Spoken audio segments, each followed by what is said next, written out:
নমস্কার, শুরু করছি আজকের পর্বের জনমত। আমি সুজিত চট্টোপাধ্যায় রয়েছি আপনাদের সঙ্গে। ভারত পাকিস্তানের যে যুদ্ধ পরিস্থিতি তৈরি হয়েছিল সেই পরিস্থিতি এখন অনেকটা স্থিমিত, কাটাছেঁড়া চলছে এবং সারা বিশ্বের বিভিন্ন আন্তর্জাতিক যে সংবাদ মাধ্যমগুলো রয়েছে সেই সংবাদ মাধ্যমে পাকিস্তানের অনেকেই নিজেদের যে জঙ্গিবাদের সাথে সংশ্লিষ্টতা এসব স্বীকার করছেন। তারপর টার্কির কয়েকজন যে এখানে ছিলেন আর কি পাকিস্তানে, এমনকি সেনা পর্যন্ত ঘাঁটি গেড়ে বসেছিল। ভাবুন একবার, এত মধুর প্রীতি, কিন্তু এই সমস্ত করে গড় রক্ষা করা খুব মুশকিল হয়েছিল এবং তাতে যে শ্রেষ্ঠত্ব প্রমাণ করেছে সেটা আধুনিক যুদ্ধবিদ্যায় একটা বিরল উদাহরণ। বারবার এই কথাটা বলছি, তারপর বিষয়ে আসবো। তার কারণ হচ্ছে আধুনিক সময়ে যেমন ফিফথ জেনারেশন যুদ্ধের পদ্ধতিটা অনেকটা কাইনেটিক যুদ্ধ, নন কাইনেটিক, দুভাবে এটাকে ভাগ করা হয় এবং সেই ক্ষেত্রে ভারতীয় সেনাবাহিনী একটা বিরল দক্ষতা অর্জন করেছে। এত প্রিসিশন, ডিসাইসিভ এবং তার সাথে ক্যালিব্রেটেড যে অর্থাৎ একদম ফাইন টিউনিকের নির্দিষ্ট লক্ষ্যবস্তু যা ছিল সেটাকে গুড়িয়ে দেওয়াই ছিল হচ্ছে আসল। বাদবাকি বিভিন্ন রকম বিভিন্ন এসছে, সেগুলো নন কাইনেটিক, নানা রকম ডিসইনফরমেশন প্রচার যুদ্ধ হয়েছে, এগুলো সবটাই মানে বাস্তব। এই ডিসইনফরমেশন ওয়ারে পঙ্গপালের মতো কিছু বাংলাদেশের এরকম বিভিন্ন সংবাদ মাধ্যম এবং ইউটিউবার তারা পিড়িং পিড়িং করে লাফাচ্ছিল উচ্চিংড়ের মতো। ভারত এই হয়ে গেছে, ভারতের এয়ার ডিফেন্স, বোঝে এয়ার ডিফেন্স সিস্টেম কি? পড়ে তো আছে মান্ধাতার আমলে, কোনো উন্নতির ইয়ে নেই, শুধু গরম গরম লেকচার। তারপর আর্মি থেকে, বাংলাদেশ আর্মি থেকে রিটায়ারমেন্টের পর এদিক ওদিক দেশে যদি ধন সম্পদ কামানো যায় যাওয়া, এবং তারপর হচ্ছে ওখানে আওয়ামী লীগ বিরোধী ভাষণ দেওয়া। এই সবকটা ইউটিউবার যেগুলো প্রাক্তন এরকম সেনাবাহিনী, সবকটা হচ্ছে ভারত সরকার সেগুলোকে স্টপ করে দিয়েছে সম্প্রচার। তার কারণ একেবারে উদ্দেশ্য নেই, বিধেয় নেই, কিছুভাবে করে জনগণকে বিভ্রান্ত করছে বাংলাদেশের। এবং এইটা করতে গিয়ে তারা কিন্তু বাংলাদেশকে যে গাড্ডায় ফেলেছে, একদম শুরুর দিকে বলেছিলাম এটা যে একটা ওয়েল ডিজাইন, যে ডিজাইনের মধ্যে পাকিস্তান আইএসআই একটা বড় ভূমিকায় ছিল এক্সিকিউশনে। তারা অনেক দিন আগে থেকে ভারতকে এমনভাবে পর্যদস্ত করার একটা প্ল্যান করেছিল। একটা তো হচ্ছে সেই দিকের ফ্রন্ট, এবং বাংলাদেশ একটা ফ্রন্ট ওপেন করছিল। আর এই খবর ভারতকে পেতে খুব একটা বেগ পেতে হয়নি, খুব সোজা। এবং তারপর থেকে বিভিন্নভাবে ভারত ওয়াচ করেছে এবং শেখ হাসিনাকে আশ্রয় দেওয়ার সাথে সাথে ভারত একটা ডিপ্লোম্যাটিক চ্যানেল বরাবরই কিন্তু বাংলাদেশের সাথে ওপেন রেখেছে। আমরা নিজেরা গিয়ে দেখেছি বর্ডারে যেখানে প্রবল দাবি ছিল বর্ডার সিল করে দাও, কোনো জিনিস যেন বাংলাদেশে না যায়, এরকম প্রবল আবহর মধ্যেও ভারত সরকার কিন্তু সেখানে সীমান্ত দিয়ে অন্তত জিনিসপত্র পারাপার করিয়েছে। কিন্তু বাংলাদেশের যারা বাংলাদেশের পাকিস্তানের একেবারে নির্লজ্জ দালালিতে নেমেছে, বাংলাদেশকে একেবারে পূর্ব পাকিস্তানের ফর্মুলায় ফিরিয়ে নিয়ে যেতে চেয়েছে, তাদের একটা সফলতা হয়েছিল। এবং তাদের টার্গেট ছিল হচ্ছে হিন্দু সমাজ, সংখ্যালঘু সমাজ এবং আওয়ামী লীগ। এই মুহূর্তে আওয়ামী লীগকে নিষিদ্ধ ঘোষণা করে দিয়েছে। যে আওয়ামী লীগ যার নেতৃত্বে একটা সফল মুক্তিযুদ্ধ হয়েছে, বিশ্বের ইতিহাসে স্থান পেয়েছে, সেদিন থেকে পরাজিত শক্তি পাকিস্তান এবং রাজাকাররা বাংলাদেশের পরাজিত শক্তি সবসময় চেষ্টা করে পুনর্জাগরণ ঘটিয়ে আবার ক্ষমতা দখল করতে। এটা ইতিহাসে বিভিন্ন সময় বারে বারে প্রমাণিত হয়েছে।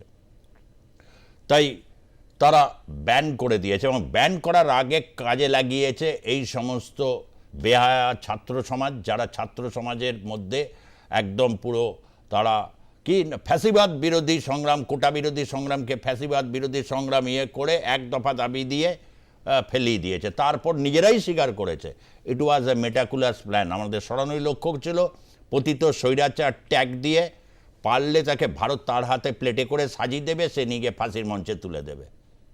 ভাবে কি করে?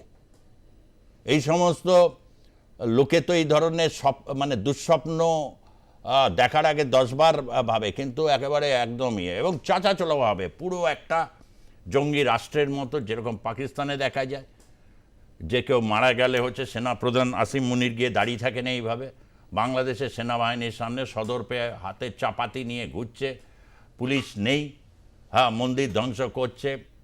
তারপর বিভিন্ন জায়গায় এই বাংলাদেশ 7-8 মাস ছিল। তারপর যখন যুদ্ধ পরিস্থিতি পাকিস্তানে খুব আশায় নিয়েছিল যে বড় ভাই কিছু করে দেখাবে, তো বড় ভাই তো নেতিয়ে পড়েছে শুরুর দিন থেকেই, 4 দিন টানতে পারেনি, আর 4 দিন হলেও দেশটাই থাকতো কিনা সন্দেহ। এরকম একটা পরিস্থিতিতে বাংলাদেশে তখন আবার একটা উদ্দীপন দেখা দিয়েছে, আবার একটা সেকেন্ড ফ্রন্ট খুলে একজন আবার হুমকি দিয়েছে, এক মৌলবী না হুজুর, তিনি বলেছেন কলকাতা দখল করার জন্য বাইকে করে বিস্ফোরক নিয়ে ঢুকে গিয়ে ব্লাস্ট করিয়ে দেবে। পাক্কা বাংলা ভাইয়ের লোক। এই ধরনের এলিমেন্ট এখন আবার এরকম হচ্ছে। যখনই এটা উচ্চকিত হয়েছে তখনই স্বাভাবিকভাবে আমাদের এই বিষয়টাকে দেখতে হবে, তার কারণ পশ্চিমের ফ্রন্ট থেকে আবার পূর্ব ফ্রন্টের দিকে আসতে হলো। আজকে আমরা দেখাবো ব্যান্ড, এবং ব্যান্ড হবার আগে এটা জানে অনেক আওয়ামী লীগ সমর্থক রয়েছেন যারা খুবই কঠিন করুণ অবস্থার মধ্যে রয়েছেন। তাদের কঠিন করুণ অবস্থার মধ্যে আজকের প্রজন্মে যারা এই বঙ্গেরও দেখছেন, যারা ভাবছেন যে বাংলাদেশ অতঃপর কী বা কী পরিস্থিতিতে যাবে, তাদেরকে বাংলাদেশে আওয়ামী লীগ আগেও নিষিদ্ধ হয়েছিল। আগে কখন নিষিদ্ধ হয়েছিল? জামাত বিএনপি দখলে নৈরাজ্য আওয়ামী লীগের রেজিস্ট্রেশন বাতিল, নির্বাচন কমিশনের, জাতীয় সংসদ নির্বাচনে লড়তে পারবে না শেখ হাসিনার দল, সেটা ইতিহাসের পুনরাবৃত্তি যেটা ঘটালো সেটি হচ্ছে 1958 সালের। তৎকালীন পূর্ব পাকিস্তানে রাজনৈতিক অস্থিরতায় সামরিক শাসন জারি হয়, আওয়ামী লীগ সহ অন্যান্য দল নিষিদ্ধ হয়। ইয়া খানের আমল তখন নিষিদ্ধ হয়। জামাত বিএনপি এই মুহূর্তে যেরকম দখলে তাদের অবস্থা, অর্থাৎ বাংলাদেশ গঠনের পর এই আওয়ামী লীগকে নিষিদ্ধ করা, এটা আওয়ামী লীগের জন্য কি সাপে বড় হচ্ছে, নাকি আওয়ামী লীগকে এইভাবে ধ্বংস করা যায়? যে মুজিব, যিনি একসময় এই যারা বাংলাদেশের অনেক ব্লগার যারা রয়েছে একদলীয় শাসন ব্যবস্থা প্রবর্তন করতে গিয়েছিলেন, অর্থাৎ বাকশাল গঠন করতে গিয়েছিলেন, সেদিন কি তিনি ঠিকই করেছিলেন? যার জেরে হচ্ছে এই রকম এক গণতান্ত্রিক বাংলাদেশের নামে মৌলবাদীরাও সেখানে গণতন্ত্রের নামে উৎপীড়ন চালাবে, রবীন্দ্রসঙ্গীতকে বন্ধ করে দেওয়া হবে, বাংলার সংস্কৃতি বলা যাবে না, বাংলাদেশের সংস্কৃতির নাম তাও বলা যাবে না, ইসলামিক সংস্কৃতির নামে এক তাণ্ডব চালাবে, স্বাধীন মুক্তমনাদের হচ্ছে সার্তানসে জুদা, অর্থাৎ ধর থেকে মাথা আলাদা করে দেওয়া হবে। এই বাংলাদেশ মুক্তিযুদ্ধ লড়েছিল, অর্থাৎ গোটা পশ্চিম পাকিস্তান শোধ তুলবে এইভাবে পূর্ব পাকিস্তানে তাদের চামচা দালাল দোসরদের দিয়ে। এই প্রশ্ন যখন এসেছে, এবারের রিয়াকশন কিন্তু স্ট্রেইট রিয়াকশন ভারতের। আমরা দেখেছিলাম যে অজিত ডোভালের সঙ্গে বাংলাদেশের বর্তমান যিনি নিরাপত্তা উপদেষ্টা খলিলুর রহমান, আমেরিকার যিনি নাগরিক এবং বাংলাদেশের দায়িত্ব নিয়েছেন, সেই খলিলুর রহমান তার চেষ্টায় একটা বৈঠক হয়েছিল নরেন্দ্র মোদী, ডক্টর ইউনূস অনেক দিন ধরে চেষ্টা করছেন ভারতের প্রধানমন্ত্রীর সাথে যদি একটা আসা যায় এবং কোনোভাবে আমেরিকার দিকে বার্তা। তার কারণ বাংলাদেশের ফ্রন্টে আবার আরাকান আর্মির এক প্রবল হুঙ্কার, এমনই হুঙ্কার তারা নাব নদী দিয়ে বাংলাদেশের সীমানা অতিক্রম করে এসে গিয়ে ডান্স করে গেছে, একেবারে জিঙ্গো ডান্স যাকে বলে, এবং তাদের আরাকান আর্মির পতাকা ছিল। বাংলাদেশ আর্মি বা তারপর তারা চিন্তন এবং মনন বৈঠকে বসেই করেছে অতঃপর কি করা যায়, অতঃপর আর কি করা যাবে। অত্যাধিক ভারত বিদ্বেষ না কমিয়ে নিজের দেশের নিরাপত্তার কি হাল করছে, নিজের দেশের কি পরিস্থিতি, সেই নিয়ে দোদুল্যমানতা। আর এই দোদুল্যমানতার সুযোগে জামাত এবং তার বিভিন্ন দোসর শক্তিগুলো যে আস্ফালন দেখাচ্ছে আজকের বাংলাদেশে, আজকের পর্ব সেদিকেই নিয়ে যাব। প্রথমে শুনব ভারতের যিনি বিদেশ মন্ত্রকের মুখপাত্র রণধীর জয়সওয়াল পাকিস্তান নিয়ে সর্বশেষ আপডেট দিতে গিয়ে বাংলাদেশের বক্তব্য বলেছেন, কিভাবে এই মুহূর্তে বাংলাদেশকে তারা দেখছেন, এই পরিস্থিতি আওয়ামী লীগকে নিষিদ্ধ। শুনব রণধীর জয়সওয়ালের বক্তব্য আপনাদেরকে। তার আগে মার্কিন সেই বাইকটা কি আছে? আচ্ছা, সেটা একটু শুনুন।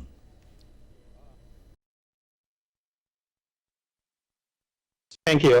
How does U.S. State Department view the Bangladesh interim government's ordinance banning all activities of the largest political party, Awami League, one, as I told you, that one of the largest political parties, effectively erasing its political identity and barring its from future election? I just wanted to mention here, in previous briefing, Tammy stressed the importance of election and democracy in Bangladesh, especially inclusive election. Now they banned this political party from the activities. What is your concern on that? So what I can say on this is that we are aware that the interim government has banned the Awami League from all political activities until a special tribunal for the party and its leaders concludes. We do not support any one political party in Bangladesh over another. We support a free and democratic process, as well as fair and transparent legal processes for all individuals. We urge all countries, including Bangladesh, to respect the freedoms of expression, peaceful assembly, and association for all. অর্থাৎ সম্পূর্ণ গণতান্ত্রিক প্রক্রিয়ার উপর America সেটার ভরসা রাখে, আস্থা রাখে, এবং তারা যেহেতু আগেই বলেছে ভারত এই ব্যাপারে রণধীর জয়সওয়ালের যে বক্তব্য, সে বক্তব্য আপনাদের কাছে আমি শোনাবো। তবে তার আগে আজকে যেটা রয়েছেন প্যানেলে, তাদের এক এক করে আমি বলি। রতন হাতি রয়েছেন রাজনৈতিক বিশ্লেষক হিসাবে, যিনি দীর্ঘদিন ধরে আওয়ামী লীগ এবং বাংলাদেশের রাজনীতি নিয়ে আপনাদের কাছে বক্তব্য রেখেছেন। রয়েছেন দেবতনু মাঝি, রাষ্ট্রবিজ্ঞানের তরুণ অধ্যাপক, তাকেও আমি স্বাগত জানাচ্ছি। দেবতনু মাঝি স্টুডিওতে রয়েছেন, এবং রয়েছেন আমাদের সঙ্গে ভার্চুয়ালি বাংলাদেশ, পাকিস্তান, আন্তর্জাতিক নানা বিষয়ে তিনি বিভিন্নভাবে তার বক্তব্য আপনাদের কাছে পেশ করেন, এবং অত্যন্ত মনোগ্রাহী সে বক্তব্য। আমরা রাজনৈতিক বিশ্লেষক দীপ্তিমান সেনগুপ্ত ভার্চুয়ালি আমাদের সঙ্গে রয়েছেন। আমি দীপ্তিমানবাবুকেই জিজ্ঞেস করব প্রথমে, যে পশ্চিম প্রান্ততের কথা আপনি বলেছিলেন পূর্ব প্রান্তের থেকে, এবং পশ্চিম প্রান্তেতে যে অপারেশন সিন্দুর, যে প্রায় যুদ্ধ পরিস্থিতি, যেটাকে বলা হয় আজকে যে কনভেনশনাল ওয়ারের মতো না হলো, মানে বিয়ন্ড দ্যাট, কিন্তু তার মধ্যে পূর্ব প্রান্তে আওয়ামী লীগকে নিষিদ্ধ করে দিল। এটা কি মানে বলা যেতে পারে বাংলাদেশে এবারে সম্মুখ সমরে একদিকে হচ্ছে পাকিস্তানপন্থী জামাত বা এই শিবির, অন্যদিকে হচ্ছে ডক্টর ইউনূস। সত্যিই এবার ইউনূসের কাছে হচ্ছে, এবার কি তিনি কানাগলিতেই ঢুকে পড়লেন শেষমেশ, আর কি তার বেরোনোর পথ এই মুহূর্তে দেখতে পাচ্ছেন? দেখুন, আন্তর্জাতিক রাজনীতিতে দুটো বিষয় থাকে, একটা হচ্ছে হার্ড হ্যান্ডেলিং, একটা হচ্ছে সফট হ্যান্ডেলিং। তো এই হার্ড হ্যান্ডেলিং এর ক্ষেত্রে আমি আপনার মঞ্চে বলেছিলাম যে যখন আমরা বাংলাদেশ নিয়ে আলোচনা করছিলাম, তখন আমি বলেছিলাম যে বাংলাদেশের থেকে অনেক বেশি ইম্পর্টেন্ট আমাদের পশ্চিম প্রান্তের দিকে নজর দেওয়া। এবার আমি আপনাদের বলছি যে এই সমস্ত ক্ষেত্রেই এবার আমাদের শুধু পূর্ব প্রান্ত নয়, পূর্ব এবং তার সঙ্গে সঙ্গে আন্তর্জাতিক ক্ষেত্রের কতগুলো দেশ আছে, কিন্তু অনেকগুলো দেশের ক্ষেত্রে তারা আমাদের পড়শি নয়, তারা আমাদের শুধু বাণিজ্যিক সঙ্গী হিসেবে ছিল। কিন্তু বাংলাদেশ হচ্ছে শুধুমাত্র আমাদের বাণিজ্যিক সঙ্গী না, আমাদের পূর্ব প্রান্তের একটা দেশ, পড়শি। এবার এক্ষেত্রে আমার যেটা মনে হচ্ছে যে এই বিষয়টাকে দেখতে গেলে আরো অন্তত পক্ষে 3 মাস এটা অপেক্ষা করতে হবে। কেন আমি আজকে এই কথাটা বললাম, যে পাকিস্তানে যে জল কেন্দ্রিক যে সমস্যাটা সৃষ্টি হয়েছে, আমি আপনাদের পরিষ্কার আজকে বলছি, পাকিস্তানের এই জল কেন্দ্রিক সমস্যাটা একদিকে যেরকম পাকিস্তানের অর্থনীতিকে ধ্বংস করবে, অপরদিকে ঠিক একইভাবে বাংলাদেশের ক্ষেত্রেও কিন্তু সেটা একইভাবে প্রযোজ্য হবে। এবার প্রশ্ন আসতে পারে যে বাংলাদেশের ক্ষেত্রে এটা কেন প্রযোজ্য, বাংলাদেশে তো ধরুন ধান চাল ইত্যাদি সবই হবে, কিন্তু বাস্তবিক অর্থে হচ্ছে পাকিস্তানের যে ক্রাইসিসটা হবে, যে ধান চালের যে ক্রাইসিস হবে, সেই ক্রাইসিসটা যদি পূরণ করতে হয় তাহলে কোনো না কোনো ভাবে তাদের বাংলাদেশের উপর নির্ভর করতে হবে, এবং বাংলাদেশ নিজেও এই ধান চাল খাদ্যের ব্যাপারে মানে স্বয়ং সম্পূর্ণ নয়। তো সুতরাং বাংলাদেশকে যদি আপনি শায়েস্তা করতে চান, টাইট দিতে চান, তাহলে তার জন্য কোনো বন্দুক, গুলি এগুলোর কোনো কিছুর প্রয়োজন নেই।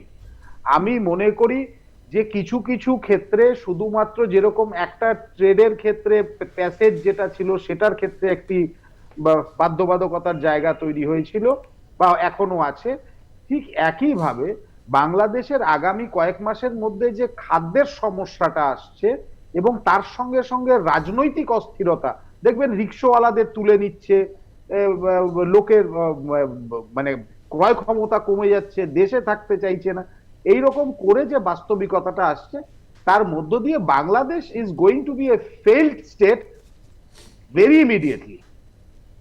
কারণ বাংলাদেশের এই শুরু মানে পাকিস্তানের ফেইল স্টেট হতে গেলে পরে অনেকগুলো আন্তর্জাতিক পরিপ্রেক্ষিত ছিল, কিন্তু বাংলাদেশের জিওপলিটিক্যাল ইম্পর্টেন্সটা ঠিক ততটা নয় যতটা পাকিস্তানের। তো সুতরাং এই জায়গাটাতে পরিষ্কার মনে রাখতে হবে, পাকিস্তানের যদি 4 বছর লাগে তাহলে বাংলাদেশের ক্ষেত্রে সেটা 4 মাস হবে। এইটুকু আমাদের সময়সীমাটাকে বুঝে রাখতে হবে। ওকে, আমি আসবো তার মধ্যে গুরুত্বপূর্ণ যে জায়গাটা হচ্ছে লাঠিচার্জ আজকে হয়েছে, সেখানে হচ্ছে দীর্ঘ ধরে হচ্ছে এই যে জাতীয় নাগরিক পার্টি তারা সেখানে অবরোধ করেছিল এবং সেনাবাহিনী সেখানে হস্তক্ষেপ করেছে এবং সেনাবাহিনীর হস্তক্ষেপে পরিস্থিতি উত্তপ্ত হয়ে ওঠে। সেই ছবি আপনারা দেখছেন। সেখানে উত্তপ্ত এই কারণে যে বাসভবন ইউনূসের প্রধান যিনি সমন্বয়ক, যিনি প্রধান উপদেষ্টা ডক্টর মোহাম্মদ ইউনূসের বাসভবন ঘেরাও করতে গিয়ে পুলিশের লাঠিতে রক্তাক্ত হয়েছে ছাত্ররা, বাদ যায়নি শিক্ষকরাও। এটা পরিস্থিতি বেশ নাজুক পরিস্থিতি তৈরি হয়েছে এবং 3 দফা দাবি নিয়ে প্রধান উপদেষ্টা ইউনূসের বাসভবন যমুনার দিকে এগোচ্ছিল। জগন্নাথ বিশ্ববিদ্যালয় পড়ুয়াদের যা ছত্রভঙ্গ করতে সাউন্ড গ্রেনেড, কাঁদানে গ্যাস এবং জল কামান ছড়ে পুলিশ, লাঠিবাটা করা হয় ছাত্রদের, রেয়াত করা হয়নি শিক্ষকদেরও। এই যে জুলাই মাসে যে জুলাই ঐক্য সংগঠনের পক্ষ থেকে এই কর্মসূচি, একটা নতুন আবার মানে সংগঠন জুলাই ঐক্য সংগঠন, অর্থাৎ অনৈক্যের পরিস্থিতি তৈরি হলে ঐক্যের পরিস্থিতি তৈরি করতে হয় অনেকটা, তাই তো দেবতনু? যে কারণে হচ্ছে এই ঐক্যের পরিস্থিতি তৈরি করতে হয়েছে আর কি। এবং যেটাকে পুলিশ হচ্ছে ইউনূসের বাড়ির সামনে গিয়ে, মানে ইউনূসের সাথেও এখন বিভিন্ন ক্ষেত্রে সমন্বয়ক যারা ছিল তাদের মানে হার্টথ্রব ছিল ডক্টর ইউনূস, তাকে বসিয়ে ছড়ি ঘোরাতে গেছিল। এখন এটা বুমেরাং পরিস্থিতি তৈরি হয়েছে। দেখুন সুজিতদা, একটা বিষয় আমাদের প্রথমে যেটা ক্লিয়ার হয়ে নেওয়া দরকার, যে বাংলাদেশ যে দেশটা, এই দেশটা তৈরি হলো কিভাবে? এই দেশটা তৈরি হয়েছিল ভাষার ভিত্তিতে, এবং সেখানে ভাষা কি ছিল না? বাংলা ভাষা। কিন্তু আজকে আমরা যেটা দেখতে পাচ্ছি যে কেন সেখানে ডিসইউনিটি কেন তৈরি হচ্ছে, তার মেন কারণ হচ্ছে এই যে যারা বাংলা ভাষাতে আমরা যারা কথা বলি, সেইখানে সেই যে পুরো যে কালচারটা, যে বাঙালিদের যে কালচার, সেইটাকে কোথাও পাল্টে সেখানে পাকিস্তানি কালচারকে তারা হচ্ছে সেখানে ইম্পোর্ট করতে চাইছে পাকিস্তান থেকে। এবং এর ফলেই হচ্ছে কিন্তু সেখানে আমরা দেখতে পাচ্ছি বাংলাদেশের সমাজে ডিসইউনিটি কিন্তু হচ্ছে আপনার তৈরি হচ্ছে। এবং আগামী দিনে এইভাবে যদি চলতে থাকে তাহলে এটা অবশ্যই আমরা বলতে পারি যে বাংলাদেশ কিন্তু দ্বিতীয় পাকিস্তান হতে চলেছে। এবং এখানে আমি কয়েকটা তথ্য দিতে চাইবো মানে দর্শকদের আমি যদি জন্য। বলি হতে চলেছে না দ্বিতীয় পাকিস্তান বা আগের পূর্ব পাকিস্তানে ফেরত এসে মানে হয়ে গেছে, তাহলে কি কিছু ইনগ্রেডিয়েন্টস এখনো উপস্থিত রয়েছে যে কারণে এখনো পূর্ব পাকিস্তান হয়নি? আপনি বলছেন হতে চলেছে, হ্যাঁ, কেউ বলছেন এখনো ইতিমধ্যে না, হয়ে গেছে। আমার এখনো যেটা আমি যেটুকু দেখেছি, আমি দীর্ঘ সময় যেহেতু বাংলাদেশের উপরে স্টাডি করেছি, যে বাংলাদেশে এখনো যে সিভিল সোসাইটি যে বাংলাদেশের যে রয়েছে, সেই সিভিল সোসাইটির একটা সেকশন কিন্তু রয়েছে যারা এখনো কিন্তু সেখানে চায় যে সত্যিকারের গণতন্ত্র হচ্ছে বাংলাদেশে প্রতিষ্ঠিত হোক। কিন্তু এই যে মোহাম্মদ ইউনূসের যে সরকার, একটা ইললেজিটিমেট সরকার, সেখানে হচ্ছে তারা ক্ষমতা ধরে রেখে দিয়েছে এবং ধরে রেখে দিয়ে তারা বারবার তারা যেটা বলছে কি যে 1972-এর যে সংবিধান বাংলাদেশে, সেই সংবিধানের পরিবর্তন করতে চায়। আমি পরিষ্কার একটা কথা বলতে চাই যে সংবিধান পরিবর্তন করলে কোনো লাভ হবে না। আপনি যদি আমরা বি আর আম্বেদকরের কথা যদি মনে করে দেখি, বি আর আম্বেদকর বলেছিলেন যে একটা দেশের সংবিধান হচ্ছে ততটাই ভালো যতটা ভালো হচ্ছে যারা সেই সংবিধানকে ইমপ্লিমেন্ট করবে। আজকে বাংলাদেশে সেই মানুষ কোথায়? তারা যে 1972-এর সংবিধানে তো কোনো ভুল তো কিছু নেই, সেখানে সমস্ত কিছু, সেখানে রিলিজিয়াস ফ্রিডম থেকে শুরু করে সেখানে গণতন্ত্রের কথা সমস্ত কিছু বলা রয়েছে। তাহলে এদের সমস্যাটা কি? তারা চাইছে যে বাংলাদেশে যাতে শরিয়া ল যাতে প্রতিষ্ঠিত হয়, এইটা হচ্ছে তারা চাইছে। এবং পাকিস্তান হচ্ছে এর পেছনে হচ্ছে মদত দিচ্ছে তাদেরকে এগুলো করবার জন্য। এবং পাকিস্তানের সঙ্গে আপনি দেখতে পাবেন মোহাম্মদ ইউনিস সরকার যবে থেকে ওখানে বসেছে তারা কিন্তু পাকিস্তানের সঙ্গে একটা সুসম্পর্ক গড়ে তোলার চেষ্টা করছে। এবং ভারত পাকিস্তানের মধ্যে যখন যে রিসেন্টলি যে যুদ্ধ যখন চলছিল আমরা বারবার দেখেছি সেখানে কিভাবে ডিসইনফরমেশন স্প্রেড করেছে বাংলাদেশি মানুষেরাও, এবং সেখানে ভারতকে কিভাবে ছোট করা যায় সেটা তারা বারবার চেষ্টা করেছে। তারা ভুলে গেছে যে 1971 সালে এই ভারত যদি না থাকতো তাহলে কিন্তু বাংলাদেশ গঠন হতো না। এবং কেন তারা ভুলে গেছে সেই কথাটা, তার মানে কারণ অনেকে তো হচ্ছে চাইছে বাংলাদেশ গঠনে ভুল হয়েছে, তো তারা তো ভারতের বিরুদ্ধে প্রচার করবেই। না, তারা তো কেন, সেটাই আমি বলছিলাম যে তারা কেন ভুলে গেছে। তার কারণটা হচ্ছে যারা এই প্রচারগুলো করছে তারা হচ্ছে আসল বাংলাদেশিই নয়, তারা হচ্ছে পাকিস্তানি, এবং পাকিস্তানের কিছু সেখানে দালাল হচ্ছে, তারা হচ্ছে বসে আছে, তারা বসে ভারত বিরোধী কাজ যেরকম করছে। এবং কিছুদিন আগে আমরা দেখতে পাবো যে আমাদের মুর্শিদাবাদে কি ঘটনা ঘটেছে, সেখানে দেখা গেছে যে বাংলাদেশ থেকে অনেকে এখানে এসে কিন্তু ঢুকে পড়েছিল। সেই যে লোকগুলো তারা রাজাকার নয় তো, সেই যে রাজাকার বাহিনীর লোকেরা এখানে ঢুকে পড়ছে না তো, এটা কিন্তু ভারত সরকারকেও দেখতে হবে আগামী দিনে আমার মনে হয়। এবং আমরা কিন্তু অলরেডি ভারত সরকারের যে পলিসি আমরা যদি দেখি যে জিরো টলারেন্স পলিসি টেরোরিজমের এগেনস্টে, আমরা কোনো টেরোরিজমকে আমরা কিন্তু মানব না। এবং যদি এই ধরনের ঘটনা যদি চলতে থাকে আগামী দিনে ভারত সরকার অবশ্যই এর জন্য মানে এর এগেনস্টে অ্যাকশন নেবে। আমি এবার রতন হাতি আপনার কাছ থেকে জানতে চাইবো যে এইটা অনেক দিন ধরেই আর কি তারা পায়তারা করছিল যে বাংলাদেশে বিভিন্ন জায়গায় যে বিভিন্ন এই বিশেষ জাতীয় নাগরিক পার্টি হোক, এই হোক সেই হোক, কি ইনকিলাব মঞ্চ, বিভিন্ন রকম যে আওয়ামী লীগকে নিষিদ্ধ করতে হবে রাজনৈতিক কর্মকাণ্ড থেকে। তার আগে যখন ভারত পাকিস্তানের এই বর্ধিত টেনশনের মধ্যে অনেকে ডক্টর ইউনূসের বাড়ি ঘেরাও করে রেখেছিলেন, তারপর এরকম একটা ঘোষণা এলো এবং তারপর নির্বাচন কমিশন বাংলাদেশে তারাও বলেছেন নির্বাচনে অংশ নিতে পারবে না আওয়ামী লীগ।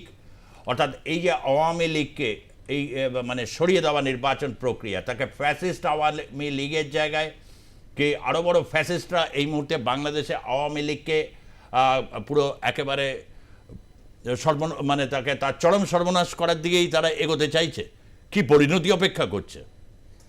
বাংলাদেশের আওয়ামী লীগ হচ্ছে বাংলাদেশ সৃষ্টির মানে জন্মদাতা হচ্ছে আওয়ামী লীগ, যে পার্টিটা মৌলানা ভাসানী জন্ম দিয়েছিলেন, প্রবাদপ্রতিম ব্যক্তিত্ব। পরবর্তীকালে সেই নেতৃত্ব শেখ মুজিবুর রহমানের হাতে আসে এবং মুক্তিযুদ্ধ হয়, ভারতে সব রকম সাহায্য পায় এবং একটা দেশ স্বাধীন বাংলাদেশ, গণতান্ত্রিক ধর্মনিরপেক্ষ সমাজতান্ত্রিক বাংলাদেশ গঠন হয়। এবং আওয়ামী লীগ অনেক বড় রাজনৈতিক দল, তার বাংলাদেশের জনগণের মধ্যে আমি মনে করি 56% এখনও জনসমর্থন আছে এবং তার প্রত্যেকটা বুথে তার নিজস্ব বুথ কমিটি আছে। এরা বৃহৎ রাজনৈতিক দল।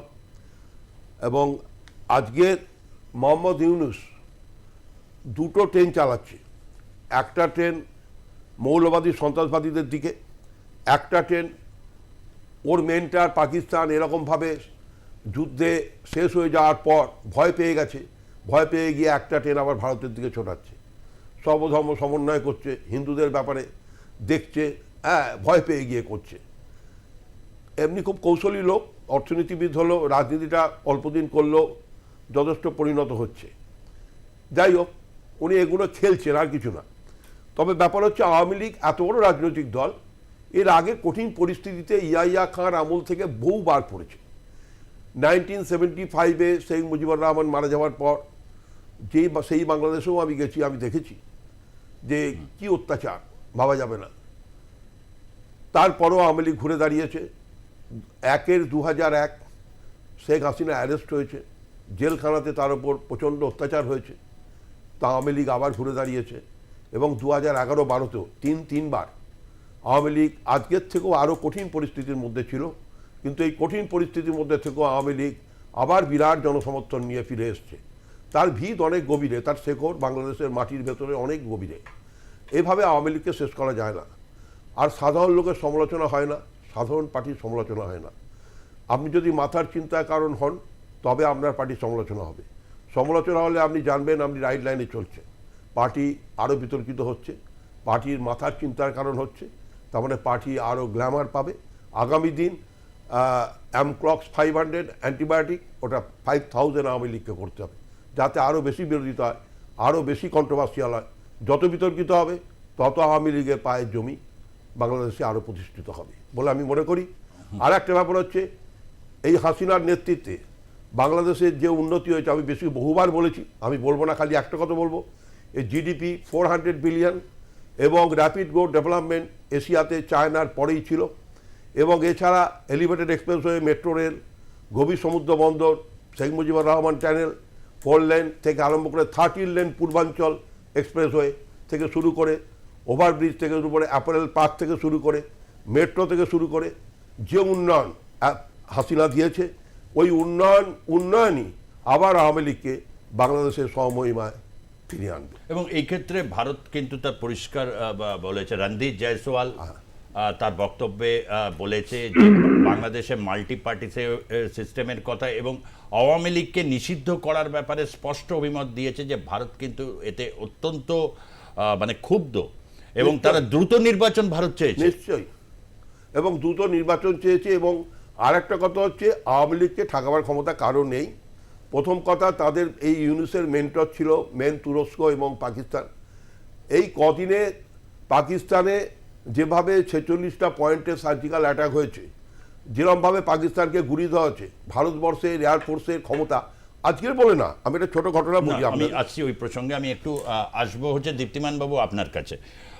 একটা হচ্ছে যে আপনি বললেন যে আগামী দিনে খাদ্য সংকটের জন্য পরিস্থিতি, যুদ্ধে যাওয়ার আগে যেটা আর কি এই অপারেশন সিঁদুরের আগেই যেটা জানানো হচ্ছে যে ভারত কিন্তু সিন্ধু জল চুক্তি বাতিল মানে করে দিয়েছে এবং সিন্ধু জল চুক্তির জন্যে পাকিস্তানের আশপাশ অবস্থা অনেকটা এরকম হয়েছিল। তারপর একটা মরিয়া প্রচেষ্টা করেছিল, তারপর কোনো রকমে আগামী দিনে এই জলের ব্যাপারে কি একটা রকম, কেননা গঙ্গা চুক্তি আবার পুনর্নবীকরণের একটা প্রশ্ন সামনে আসছে এবং নরেন্দ্র মোদী একটা কথা বলেছেন এই ক্ষেত্রে প্রথম দিন জাতির উদ্দেশ্যে ভাষণে, যে টেররিজম অ্যান্ড মানে একদিকে হচ্ছে রক্ত এবং আরেক দিক দিয়ে জল, দুটো একসাথে প্রবাহিত করা যাবে না।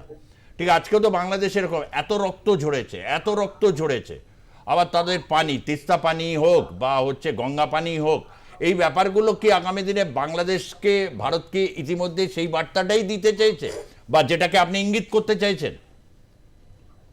দেখুন, আমি একটু মজার কথা বলি। আমাদের এই কুচবিহারের এইসব এলাকাতে বলে হচ্ছে জল ছিটা দেওয়া সন্তান বা জল ছিটা দেওয়া বাপ। হ্যাঁ, মানে বাবা ওই জলের একটা ছিটা দেয়, মানে ওই ছিটাটা দেওয়ার পরে সম্পর্কটা বাবা এবং সন্তানের হয়ে যায়।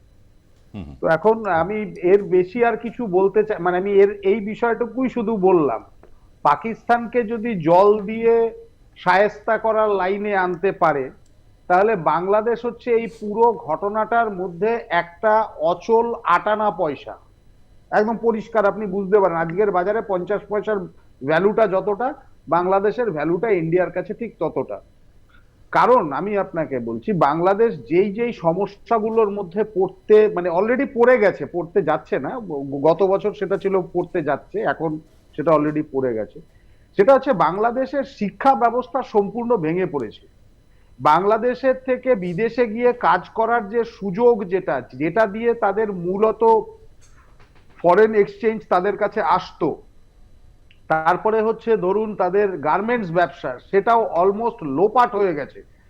তো এই সব জায়গাতে যখন পররাষ্ট্র নীতিগতভাবে পারস্পরিক সহযোগিতা বাদ দিয়ে যখন শুধুমাত্র দুষ্টামি আর নষ্টামি করার জায়গায় আসে, তখন তাকে ভারতবর্ষের যে অবস্থাটা, ভারতবর্ষ এই অপারেশন সিঁদুরের মধ্য দিয়ে পরিষ্কার বুঝিয়ে দিল যে আমি কাউকে টলারেট করব না। খুব পরিষ্কার ব্যাপার। এবং আজকে আপনি যদি দেখেন আমাদের বিদেশ সচিবের যে বক্তব্য, তাতে কিন্তু ট্রাম্পকেও সে ছাড়েনি।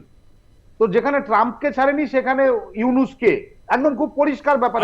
এই জায়গা থেকে একটা জায়গায় আসছি, ভারতের এই প্রসঙ্গ বা ভারত তো একটা বড় ফ্যাক্টর, রণদীপ জয়সওয়ালের বক্তব্য শোনাবো, কিন্তু আপনি দেখুন এই মুহূর্তে একটা কিন্তু খবর কি আপনি লক্ষ্য করেছেন, নিশ্চয়ই করেছেন, বাংলাদেশ নিয়ে আপনি লেটেস্ট আপডেটগুলো লক্ষ্য করেন যে সেনা প্রধানের মার্কিন সফর বাতিল করেছে। এক্স্যাক্টলি, আমি জাস্ট ওই পয়েন্টটাতেই আসছিলাম, আপনি ওই সময়টাতে আমাকে কাটটা করলেন।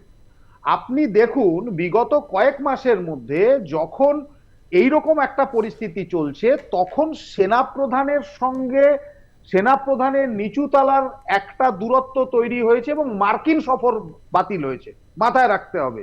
এটা যদি আশপাশের কোনো জায়গায় যেত সেটা একরকম প্রশ্ন। এখন সেনা প্রধান যেটাতে নিয়ে আমার মনে হচ্ছে নিশ্চিন্ত মানে দুশ্চিন্তার মধ্যে আছে, যে সেনার মধ্যে যদি কোনো কারণে অভ্যুত্থান চলে আসে তাহলে এই বাংলাদেশকে রেস্কিউ করার জন্যই ভারতীয় সেনাবাহিনীকে ডাকতে হবে। আমি এই কথাটা আমি বলতে যাচ্ছিলাম, আপনি ওই সময় আমাকে বাধাটা দিলেন। এবং বাস্তবতাটা এটা যে বাংলাদেশে বর্তমানে গ্রামীণ এলাকা থেকে শহর এলাকার সর্বত্র তারা এতদিন নির্বাচন করবে, সার্জিস আলমরা মাঠে নামলো, গাড়ি নিয়ে প্রচার করলো, তাতেও যখন জনসমর্থন জোগাড় করতে পারছে না, তখন অবশেষে পাকিস্তানের প্ররোচনাতেই তারা আবার আওয়ামী লীগকে ব্যান করার জায়গায় গেল। এবং সর্বশেষ যে জায়গায় এসছে যে তাদের বাঁচার জন্য এখন একটাই রাস্তা খোলা আছে, সেটা হচ্ছে তাদের দেশ ছাড়া। এবং সেই জন্যই দেশ সেনাবাহিনীর ছাড়ার মধ্যেও প্রসঙ্গে কিন্তু- যেদিন হচ্ছে এই বাতিল করলেন ওয়াকারুজ্জামান, ঠিক সেই দিনই পাকিস্তানের হাই কমিশনার শহীদ আহমেদ মারুফ সেই তিনি তাকে পাক হাই কমিশনারকে তড়িঘড়ি দেশে ডেকে নেওয়া হয়েছে, তিনি পাকিস্তানে ফেরত গেছেন। পরিস্থিতিটার মধ্যে একটা অদ্ভুত ধরনের একটা জটিলতা আছে, একটা অদ্ভুত ধরনের জটিলতা আছে হচ্ছে পাকিস্তান এর যারা ওখানে রাষ্ট্রদূতরা বা যারা ওখানে ছিল তারা মনে করেছে যে ওইটা অলরেডি মানে পূর্ব পাকিস্তান হয়ে গেছে। কিন্তু ঘটনাক্রমে তারা যেভাবে ধরা পড়েছে, ব্যাপারটা তো এত সংবাদ চাপা হয়, ওই সংবাদটা কেন চাপা গেল না? বাস্তবতাটা এটা। তা সুতরাং কোন জায়গায় যেন একটা লাগাম তাদের হাত থেকে সরে যাচ্ছে, এটা কিন্তু পরিষ্কার প্রমাণিত হচ্ছে। ফলে সেই কারণেই কিন্তু এইরকম তড়িঘড়ি সমস্ত ব্যবস্থাটা শুরু হয়েছে। এখন ভারতবর্ষ সম্পূর্ণ ফ্রি হ্যান্ড। ইভেন আমি আপনাকে বলি, চায়নার অস্ত্র বাজার নিচের দিকে, ভারতীয় অস্ত্রের দাপটে চায়নার অস্ত্র বাজার নিচের দিকে। এই মুহূর্তে নতুন করে কোনো ঝামেলায় চায়না জড়াবে না। এবং এই ঘটনাটা হচ্ছে প্রথম দিকে আন্তর্জাতিক সংবাদ মাধ্যমে যেভাবে আর কি J-10 এই বিমানটির আর কি যেরকম ফলাও প্রচার হয়েছিল, তাতে যে চাইনিজ কোম্পানি মংডু যারা ওটা বানায় তাদের শেয়ার বেড়ে গেছিল। প্রধানমন্ত্রী নরেন্দ্র মোদীর ভাষণের পর এখন শেয়ার নেমে প্রায় 9.9% মতো শেয়ার ড্রপ করেছে। একটু রণধীর জয়সওয়ালের বক্তব্যটা একটু শুনবো।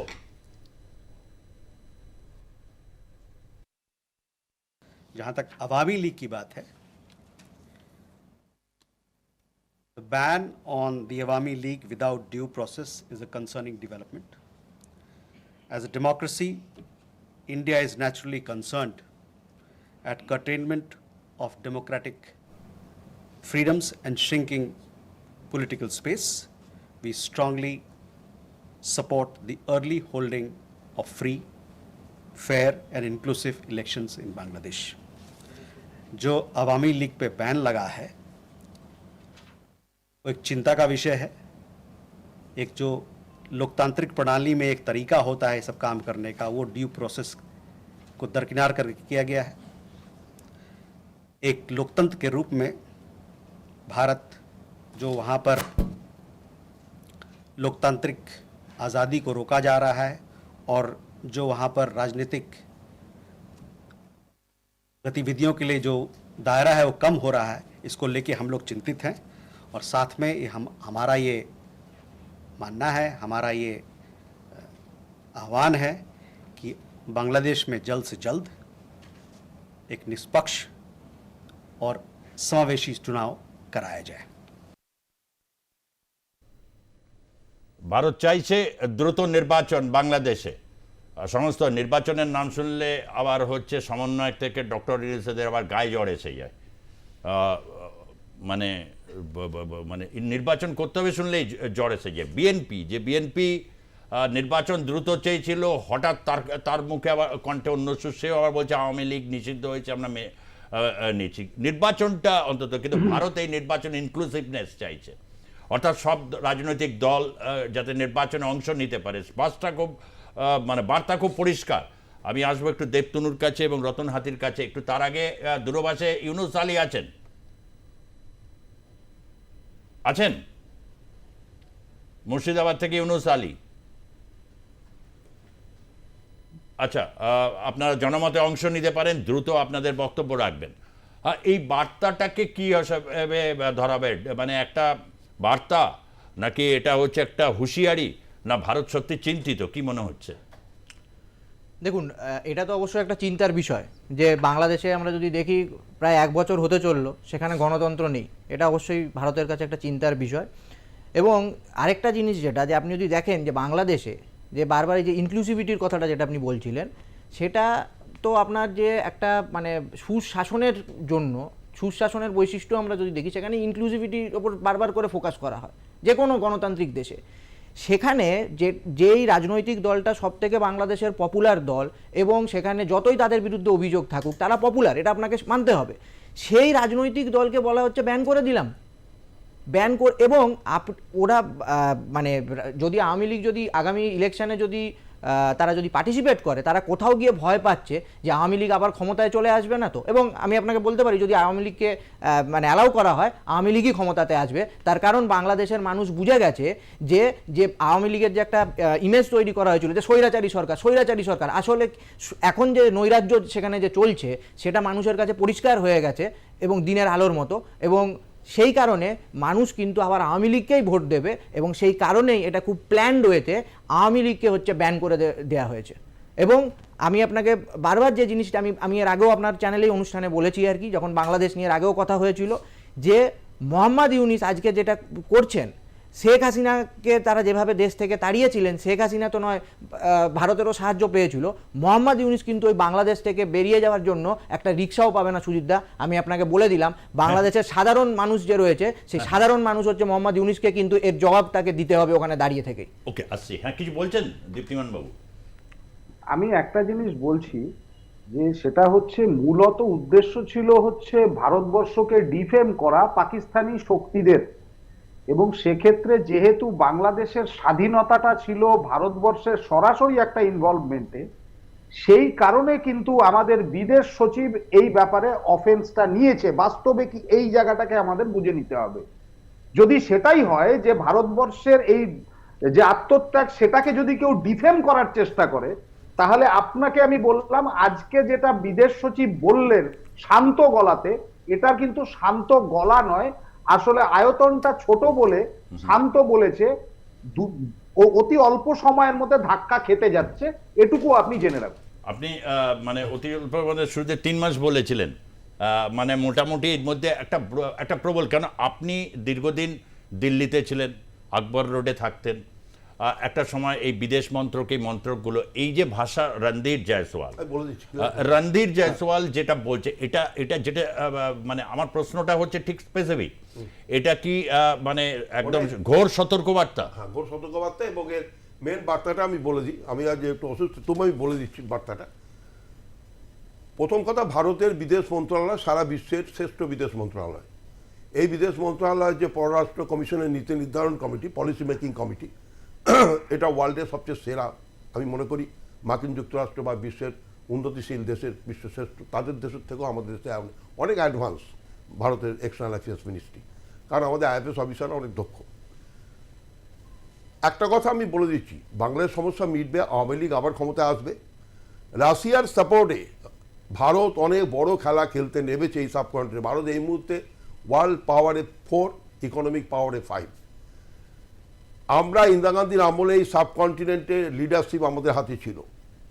আপনারা নিশ্চয়ই জানেন, শেখ মুজিবুর রহমান, গায়ুম থেকে শুরু করে, শ্রীমা বন্দরনায়ক থেকে, শ্রীলঙ্কা থেকে শুরু করে, ভুট্টো থেকে শুরু করে, নাজিবুল্লাহ থেকে শুরু করে, এই সাবকন্টিনেন্টে একটা কমপ্লিট, নেপালের রাজ পরিবার থেকে শুরু করে, জিংবে সিংবে ওয়াংচুক থেকে শুরু করে একটা কমপ্লিট রাশিয়ান ব্লক তৈরি হয়েছিল। আস্তে আস্তে আস্তে আস্তে 4 জন লিডারকে মার্ডার, এবং আস্তে আস্তে সাম্রাজ্যবাদী শক্তি তারা সরিয়ে দিয়ে রাশিয়ান ব্লক, ইন্ডিয়ান ব্লকটাকে ভেঙে দেয়। আমি আবার এখানে দায়িত্ব নিয়ে বলে দিয়ে গেলাম, খুব শর্ট টাইমের মধ্যে এই সাবকন্টিনেন্টে ভারত রাশিয়াকে নিয়ে আবার তার লিডারশিপ তৈরি করবে। শুধু বাংলাদেশ নয়, এই সাবকন্টিনেন্টের পুরো লিডারশিপ নেবে, এবং এই ভারত আবার জগৎ সভায় শ্রেষ্ঠ আসন লবে। অনেক বড় খেলা, এর মিনিং অনেক, আর ধাপে ধাপে চলছে। বাংলাদেশ তো সমস্যা মিটবে, কোনো ব্যাপার নেই, নড়ছি বিদেশ মন্ত্রণালয়ের কাছে, ভারতের ডিফেন্সের কাছে এটা নড়ছি। আমরা এখানে বসে আমরা এই সাবকন্টিনেন্টের লিডারশিপ পাবো। মানে আমরা এখানে বসে বলতে পারি নড়ছি, কিন্তু বাংলাদেশে এই মুহূর্তে সেদিনকে দেখছিলাম মানবাধিকারের ঘটনা, এই সমস্ত আলোচনা শুনছিলাম বিভিন্ন লোকের কাছ থেকে, এক আওয়ামী লীগকে ধরেছে, ছাত্রলীগ বা যুবলীগের কাউকে, সেখানে তাকে উল্টো দিকে শুয়ে প্লাস্টিক এরকম নাকি মানে ইয়েতে পুড়িয়ে সেটা গায়ের উপর এরকমভাবে মানে হচ্ছে, এই লেভেলের অত্যাচার। বাংলাদেশের ফলে মানবাধিকার- এটাকে যদি ভারত সিরিয়াসলি বা এটা না নেয়, এটা তো একটা দেশের বিষয় তো শুধু নয়, একটা প্রতিবেশী, এবং এই ভবিষ্যতে যেরকম আমরা পাহেলগাঁওর পর এই ধরনের আচরণ এবং হচ্ছে যে কোনো জঙ্গি আক্রমণ অ্যাক্ট অফ ওয়ার হিসাবে ধরা হবে। দ্বিতীয়বাবু, এটা ভুলে গেলে চলবে না, একজন কিন্তু ইতিমধ্যে এই ধরনের হুজুররা আজও বাংলাদেশে মানে বহাল তবিয়তে আছে। শুধু ক্ষমতা পরিবর্তন হলে তারা আবার হয়তো শেখ হাসিনাকে মা বলে ডাকবে, মুজিবুর রহমান হচ্ছে আমাদের জাতির পিতা, তিনি হচ্ছেন পৃথিবীর সর্বশ্রেষ্ঠ মানব সন্তান, এইভাবে এই হুজুররাই বলবে। তারা এখন বলছে কলকাতায় একজন বলছে বাইক নিয়ে এসে বোম দিয়ে উড়িয়ে দেবে, এবং এটা কিন্তু কোনো ব্যবস্থা নিচ্ছে না এখনো কিন্তু বাংলাদেশ সরকার, যেখানে এগুলো ওয়ার হিসাবে দেখা হবে। আমি আপনাকে বলছি, এগুলো হচ্ছে লুচ্ছা। সারা জীবনে একটা মোটরসাইকেলের বেশি কিছু এরা চোখে দেখেনি, তো সুতরাং যে যেটুকু দেখেছে তার এক্সপ্রেশনটাও সেই রকম হবে। আমি এই সব এদের এই লুচ্ছামির গল্প আমি করতে চাই না, কিন্তু বাস্তবতাটা আপনাকে বুঝতে হবে। এই যে আওয়ামী লীগকে ব্যান করা হলো, এই ব্যান করার মূল যে বুদ্ধিটা কোথার থেকে আসলো, সেই বুদ্ধিটা কোথার থেকে আসলো সেটা এখন একটু বুঝতে হবে। এক নম্বর তো পাকিস্তান এর দিয়েছে, সেটা তো কিন্তু পরিষ্কার কথা, বাংলাদেশের জেল ভর্তি, আমি এই কথাটা বিগত বহুদিন যাবৎ বলে আসছি, বাংলাদেশের জেল ভর্তি, এবং সেই জেলে আর জায়গা নেই। এই মুহূর্তে যদি আওয়ামী লীগ আন্দোলন শুরু করে, তাহলে বাংলাদেশকে কন্ট্রোল করা কোনো মতেই সম্ভব না। আর সেই কারণেই আওয়ামী লীগকে ব্যান করা। কিন্তু এই ব্যান করলেই কি আর না করলেই কি, তাতে কিচ্ছু আসবে যাবে না, আপনি নিশ্চিন্ত থাকুন। মানে আপনি ওরা কিন্তু যত এই বললেন, কাজ করবে, ঠিক, আমি রতন, আওয়ামী লীগ যদি আন্দোলন করে, কিন্তু আওয়ামী লীগ রাত্রিবেলা মশাল মিছিল, দৌড়ে কিছুক্ষণ মিছিল করে স্ক্যাটার্ড হয়ে গেল, এইভাবে আওয়ামী লীগ, তার কারণ কি আওয়ামী লীগ কি সেই আদর্শ বা সেই মুক্তিযুদ্ধের সেই স্পিরিট কি জানে গেছে, শোনা যায় অনেক আগেই তো ওটা কাট আপ হয়ে গেছে। ফলে আওয়ামী লীগ মোমেন্টামটা কিভাবে তুলবে? নতুন লিডারশিপ এলেই তো হলো না, জনগণকে কিভাবে উদ্দীপ্ত করবে? খুব বিগ কোয়েশ্চেন এটা, বিগ কোশ্চেন। এবং আওয়ামী লীগ এখন আন্ডারগ্রাউন্ডে গেছে। আওয়ামী লীগ একটা বড় শক্তি বাংলাদেশে, বিশাল শক্তি, ভাবা যাবে না এত বড় শক্তি, কোটি কোটি তার ওয়ার্কার স্ট্রেংথ। এখন তারা আন্ডারগ্রাউন্ডে গেছে এবং পরিস্থিতি তৈরি হচ্ছে, সেই পরিস্থিতি। ওকে, আমি একটু দেবতনু তোমার কাছ থেকে জানতে চাইবো, এই যে আজকের বাংলাদেশ, ছাত্রলীগ, যুবলীগ, একটা আইডিওলজি লাগে জেগে উঠতে গেলে, যে আইডিওলজি দিয়ে ভাষা আন্দোলন থেকে পুরো তারা আইডিওলজিক্যালি ড্রিভেন। ইভেন আমি একটা তথ্যকে শেয়ার করতে চাই তোমার সঙ্গে, যেহেতু তুমি অধ্যাপনা করো এই বিষয়, যে যখন বাকশাল তৈরি হয়েছিল, যে কারণে মারা গেল, এবং বহু সাংবাদিকের সামনে তারা বলেছে যে আপনি ডেমোক্রেসি যেটার জন্য লড়লেন সেটাকে বলছে এটা হচ্ছে বাংলাদেশকে বিপর্যয়কারী শক্তিগুলোকে হ্রাস করার জন্য, এটা দমন নীতি নয় কোনো। কিন্তু ইনসিডেন্টলি বাংলাদেশে বাকশাল হয়নি, কিন্তু প্রায় কাছাকাছি ওরকম একটা ফর্মে সুইজারল্যান্ডে হয়েছে। সেখানে একদলীয় শাসন ব্যবস্থা, কিন্তু সেখানে বিভিন্ন দল থেকে নির্বাচনের পর সেরা জয়ীদেরকে মন্ত্রী করে একটা মন্ত্রী পরিষদ তৈরি করা হয়, অনেকটাই বাকশালী। ফলে এই ধরনের স্ট্যাচারের লোকের মানে উৎপাটিত হলো আওয়ামী লীগ, এরা দেখলো দাঁড়িয়ে দাঁড়িয়ে, কোনো প্রতিরোধে যেতে পারলো না। এটা কি আইডিওলজিক্যাল অধঃপতন? কেন এরকম হয় এটাই জানতে চাইছি। না দেখুন, প্রথম বিষয় যেটা হচ্ছে যে আইডিওলজির কথা যখন উঠছেই, যে এই যে আইডিওলজিটা মানুষের মধ্যে আসে কোথার থেকে, তার পেছনে যেটা সবথেকে গুরুত্বপূর্ণ হচ্ছে শিক্ষা। সেই শিক্ষা ব্যবস্থাকে দেখুন, সেই শিক্ষা ব্যবস্থার উপরে কিন্তু প্রথম আক্রমণ আনা হলো বাংলাদেশে, এবং সেখানে কিন্তু ওই শিক্ষা ব্যবস্থার সঙ্গে যারা যে মানে ছাত্রছাত্রীরা, তাদেরকে কিন্তু নোংরা একটা রাজনীতির মধ্যে ফেলে দিয়ে, তাদেরকে দিয়ে কিন্তু এই যে শেখ হাসিনাকে সেখান থেকে যে ক্ষমতাচ্যুত করার এই যে ঘটনাটাকে কিন্তু তারা ঘটালেন। এবং এখানে যখন এই যে আমি একটা তথ্য অনেকক্ষণ ধরে দিতে চাইছিলাম, শুধু দিই যে কীভাবে আওয়ামী লীগের ওপরে যে অত্যাচার হচ্ছে। জানুয়ারি থেকে মার্চে 2025 সালে আপনার আইন ও সালিশ কেন্দ্র, একটা বাংলাদেশেরই হিউম্যান রাইটস অর্গানাইজেশন, তাদের রিপোর্টে দেখা যাচ্ছে আওয়ামী লীগের ওপরে অ্যাটাক হয়েছে এরকম 15খানা ঘটনা ঘটেছে জানুয়ারি থেকে মার্চের 2025 সালে। 192 জনেতে ইনজিওর্ড হয়েছে এবং 3 জন হচ্ছে মারা গেছেন। শুধুমাত্র আওয়ামী লীগের সমর্থকদের উপরে এই এই অ্যাটাকগুলো হয়েছে। এবং আপনি যদি তাদের লিস্টটা দেখেন, তার মধ্যে সবথেকে যেই রাজনৈতিক দলের উপরে সবথেকে বেশি অ্যাটাক হচ্ছে এখন বাংলাদেশে, সেটা হচ্ছে আওয়ামী লীগ। তাহলে এখানে গিয়ে কোথাও গিয়ে আপনি যেটা বলছেন যে আগামী দিনে তাহলে কি করে যে তাদের যারা ইয়াং যে ব্লাড যে রয়েছে আওয়ামী লীগের, তারা কি করে, তাদেরকে কি করে তুলে আনা যাবে, বা এটা হচ্ছে কি বলুন তো, এটা না অটোমেটিক্যালি যখন যে মানুষ তো দেখছে যে কি সেখানে অবস্থা, একটা সময় গিয়ে তাদের যখন দেওয়ালে পিঠ থেকে যাবে, তখন আমার যেটা মনে হয় যে আইডিওলজির থেকেও যেটা এখানে বড় জিনিস আর কি, যে মানুষ কিন্তু এর বিরুদ্ধে প্রতিরোধ গড়ে তুলবে। এবং সেই সময় যখন প্রতিরোধ তারা গড়ে তুলবেন এবং অলরেডি করা শুরু করেছেন, সেই সময় কিন্তু আওয়ামী লীগ সেইখানে কিন্তু এন্ট্রি নেবে।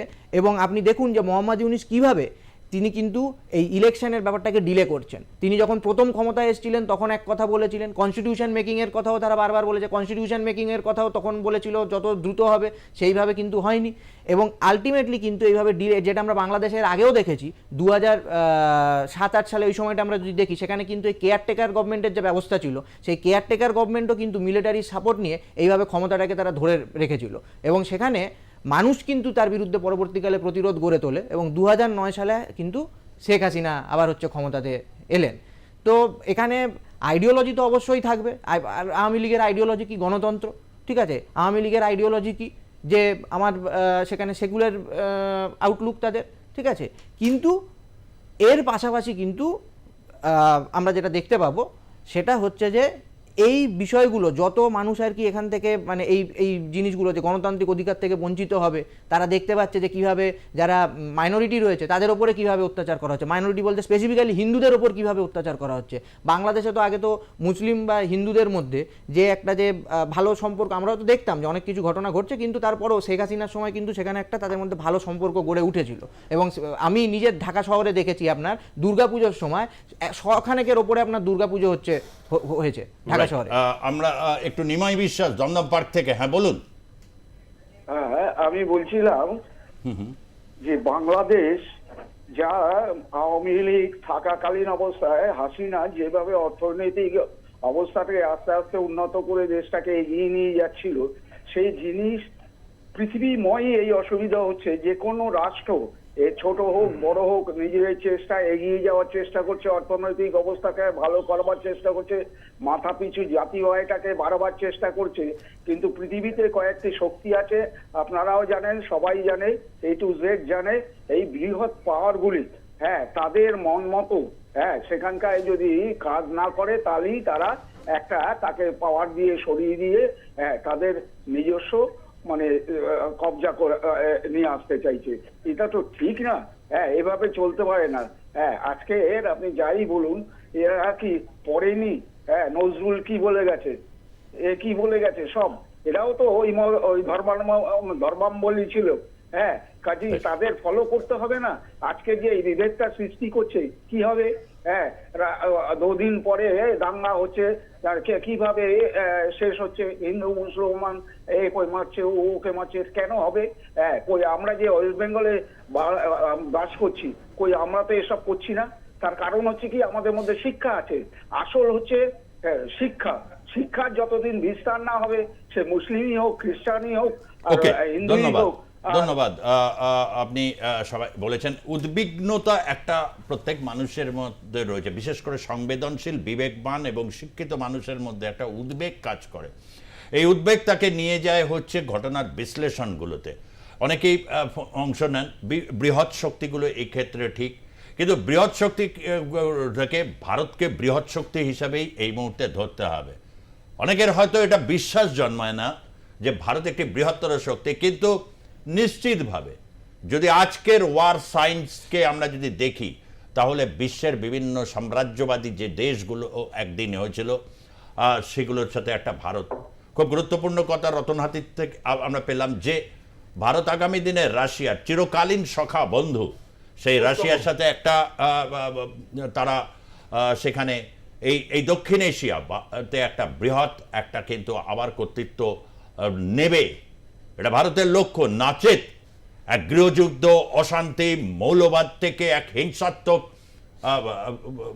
ঘটনার দিকে, জঙ্গিবাদের দিকে উত্তরণ, এই ঘটনা প্রবাহ চলতেই থাকবে। তাই হুঁশিয়ারি এটা, ভারতের বিদেশ মন্ত্রক থেকে হুঁশিয়ারি এবং আমেরিকার বৈদেশিক দপ্তরের যিনি সচিব তারও হুঁশিয়ারি। এটা দেখা যাক আগামী সময়টা বাংলাদেশ কোন পথে এগোচ্ছে এবং ঠিক কতটা সময় লাগবে, যেটা দীপ্তিমান সেনগুপ্ত বললেন। আমি দেবতনু মাঝি, রতন হাতি এবং দীপ্তিমান সেনগুপ্ত তিনজনকেই আজকে ধন্যবাদ জানাচ্ছি তাদের কন্ট্রিবিউশন জন্য, বক্তব্যের জন্য। আবারও পশ্চিম থেকে পূর্ব, গোটা দক্ষিণ এশিয়া জুড়ে কি পরিস্থিতির দিকে যাচ্ছে, এবারের যে লড়াইটা, এবারের যে উত্তরণটা একেবারেই গণতন্ত্র পক্ষে, নৈরাজ্যের বিপক্ষে, হিংসার বিরুদ্ধে একটা শান্তি এবং সম্ভাবনা মৈত্রীর লক্ষ্যে এবং তারুণ্যকে প্রতিষ্ঠা করার লক্ষ্যে। এই বিভৎসতা, এই জঙ্গি সন্ত্রাসবাদ এবং এই উস্কানি তাদের উদ্দেশ্যে এবার স্পষ্ট সতর্কবার্তা। ধন্যবাদ, নমস্কার।